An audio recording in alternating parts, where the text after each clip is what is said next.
We've got a massive top 15 showdown in Atlanta as number 14 Clemson tries to knock off the number 1 team in the country in the Georgia Bulldogs.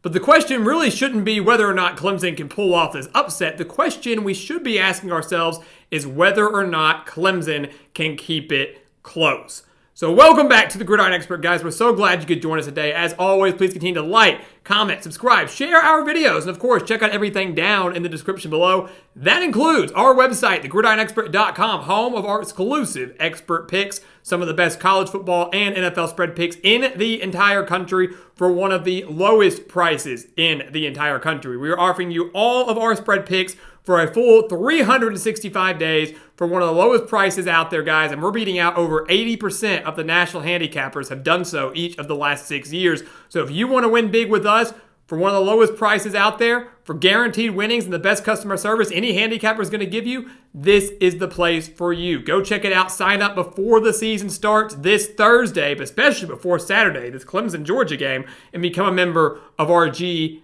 Nation. It'll be the best decision you make all season long.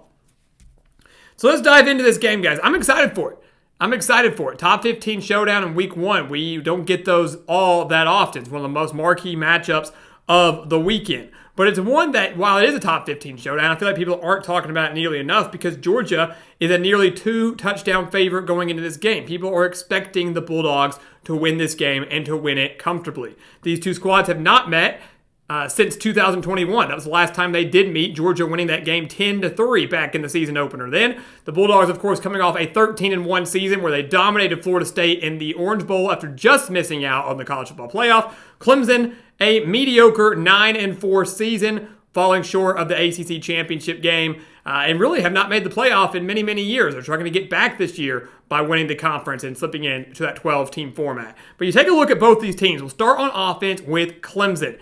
When are they going to figure things out? They've got to figure things out offensively. They've got to take off the way we thought they'd take off last year and the year before that and the year before that. Listen to this.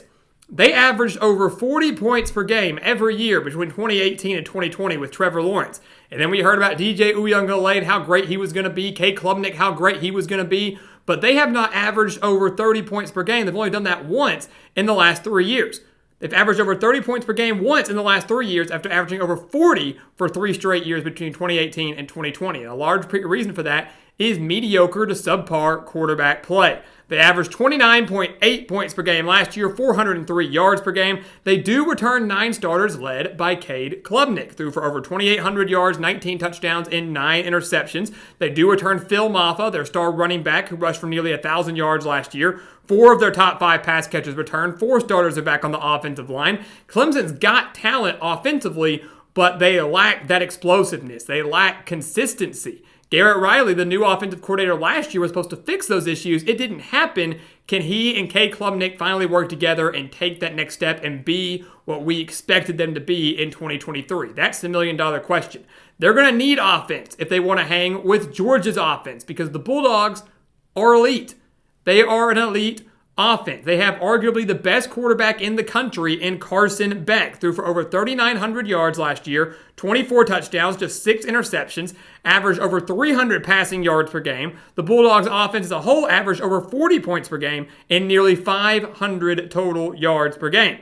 They then went out in the transfer portal and added one of the best running backs in the country, and Trevor Etienne from Florida. No loyalty now that the transfer portal is a thing, going from rival to rival. Etienne joining after rushing for over 1,400 yards in 2 years with the Gators. They do lose 3 of their top 4 pass catchers from last year, but do return a handful of guys from last season, as well as a couple of transfers as well. And the Bulldogs also have arguably the top offensive line in the country. So they've got a brick wall up front, a great quarterback under center, a great running back at his disposal, and receivers that are going to look really good because of how good their quarterback is. Everything is looking great for Georgia to once again have one of the best offenses in the nation. And that's where defense comes into play. You look at this game, Clemson and Georgia both have very strong defenses. And we've talked about this all preseason long, how this game, to me, is really going to go one of 2 ways.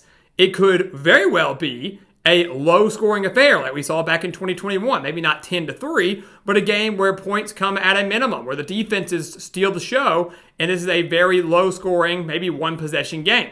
It's either going to be like that, because of how strong the defenses are, or it's going to be a Georgia blowout. I really don't think there's anything in between. I don't know if there is a middle ground there. Clemson's defense will have their work cut out for them, but the Tigers have the talent defensively to contain Georgia's offense. 5 starters are back. They're loaded at all 3 levels. The defensive line, one of the best in the entire country, is going to be led by TJ Parker, had 5.5 sacks last year. The linebacking core, led by Barrett Carter, was the number 2 tackler on the team just last year. The secondary has RJ Mickens. They've got Avion Terrell. What Clemson has to do, a team that only gave up 173 passing yards per game last year, so secondary has talent coming back and was very good last year. They've got to make sure that secondary plays just as good against one of the best quarterbacks in the country. They have to shut down the pass and force Georgia to try to run the ball into the jaws of that Clemson front 7, which is extremely, extremely strong, and that defensive line, which, as we mentioned, is one of the best in the country. If they can rattle Carson back, force him into a couple mistakes, or just incompletion after incompletion after incompletion, and force Georgia to try to run the ball, they might not have that much success running the ball against that Clemson front. That's the recipe of success for the Tigers. Mistakes and forcing Georgia to run. Georgia defensively, though, once again will have one of the best defenses in the nation. Last year giving up just 15.6 points per game, only 289 total yards per game, and now 7 starters are back and, like Clemson, loaded at all 3 levels. The defensive line has Michael Williams, Nazir Stackhouse there as well. The linebacking core has Smael Mondon, who was the number 2 tackler for the team just last year. Jalen Walker also there, leading the team with 5 sacks. The secondary, Malachi Starks, handful of other guys in there. We could go down the entire roster. We're not going to do that. But this team, guys, is just unbelievable defensively. And what else would you expect from a Kirby Smart-led team? This Georgia team last year, 13-1, they allowed over 20 points just 4 times last season. Those were against teams like UAB somehow, Missouri, Georgia Tech, and Alabama. They lost to Alabama in the SEC championship game. They allowed 27 points in that game. That was the most points Georgia let up all season long. All season long, the most points they gave up was 27. I can promise you Clemson's not dropping 27 on Saturday. It's not happening. Clemson's going to have to find a way to make this a low-scoring game and hope their defense can come through in a big way and hope that Cade Klubnik can be good for 1 or 2 big breakout plays to put the pressure on Carson Beck in this offense to deliver. That's how they win this game. But ultimately, guys, in Atlanta, we mentioned it. It's either going to be a low-scoring game or a Georgia blowout. Which one's it going to be? I lean more towards a Georgia blowout. I do believe Georgia wins this game by double digits, and they win it convincingly. This is a team that's out for vengeance. Clemson didn't do anything to them last year, and they're the number 1 team in the country. They're not even being disrespected by being the number 2 or number 3 team to start. But this Georgia team missed out on the college football playoff. They felt like they should have been in, went undefeated, but lost to Alabama. The 4-team format kept them out. They took it out on Florida State in the Orange Bowl, winning by 60 points. That's going to carry over into this season. The Bulldogs are the better team from top to bottom on both sides of the ball, offensively, defensively, even the coaching standpoint. Kirby Smart over Dabo Swinney every day of the week right now. Practically a home game for the Bulldogs as well, this game being played in Atlanta. I love Georgia in this spot. The way I like to see it is Georgia, I feel very confident in their ability to score on Clemson. I do not feel confident in Clemson's ability to score on Georgia. The Bulldogs win big on Saturday. Doesn't derail Clemson's season or anything like that. It's still a very talented team that can still very well make the college football playoff. They win the ACC, which is more wide open than ever after Florida State's loss to Georgia Tech. They're going to be in there. Clemson's still got a lot of talent. Season's not derailed by any means. But Georgia, once again, going to show why they are the number 1 team in the country.